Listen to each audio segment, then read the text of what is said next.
Hey guys, welcome to Aftershocks Midweek Devo. Today as I was thinking about what to talk about, I decided we're going to do a Bible study here. We're going to go through the book of James. The first thing we're going to do today is we dive into the book of James. We're going to give a little history on it, and then look at James 1:1. So here's the history of it. First thing we want to see is who was the author. The author of the book of James was James. But you know what? There's a lot of different Jameses in the Bible.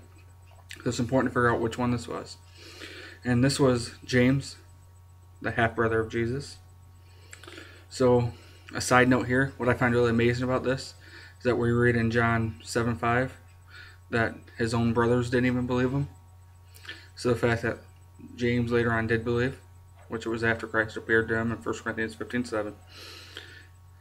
But after he did believe, he went on to write a book about him, and a book that's really encouraging. Has a lot of great truths in it. Second thing we see is who was it written to. It was written to the Jewish believers of the day that were scattered abroad, and we'll see why that was in just a minute. It was written around AD 45 to AD 50. They haven't pinpointed the date, but it's between those years. And the key verse of it is James 2:26, which is a very controversial verse. And James 2:26 says, let me find it here. Verse 1, chapter 2. Verse 26 says, "For as the body apart from the spirit is dead, so also faith apart from works is dead." So that's just a quick background on it, and now we'll dive into James 1:1. And there it says,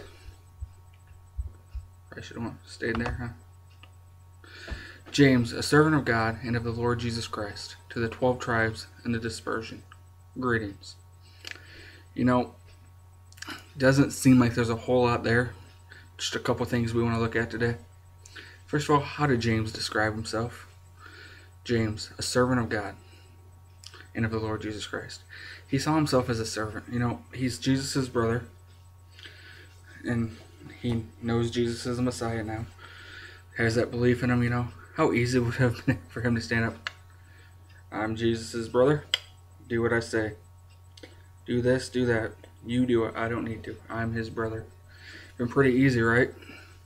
But instead, he views himself as a servant. He's somebody who needs to be there serving, doing the things for God, doing the things for Christ. We're in the same boat, whether we've known Christ for a week, a day, 40 years. We're all to be servants of Christ. The second thing we see there is to the 12 tribes. First of all, who are we talking about the 12 tribes? We're talking about Indians or what, right? Well, the 12 tribes refers to the believers. Today's English version of it says, to all God's people scattered all over the world. So, it's God's people. He's writing it to the believers. That's a big thing to know. The third thing is, why would they be scattered? We see in Acts, right after Stephen becomes the first martyr, after he's stoned for telling about Christ, persecution spread throughout the land, all over. They were being persecuted for their belief, for talking about Christ. So that's why they were spread.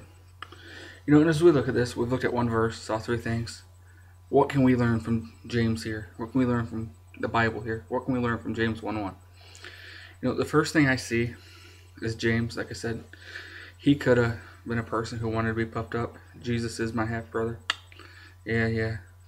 You guys come to me if you want advice. But instead of doing that, he met the people where they were. He knew they were struggling with persecution. He knew the trials they were going through. So he wrote to them to encourage them. Do we do that for people? Do we meet them where they're at? Do we go to them? Do we help them with their trials?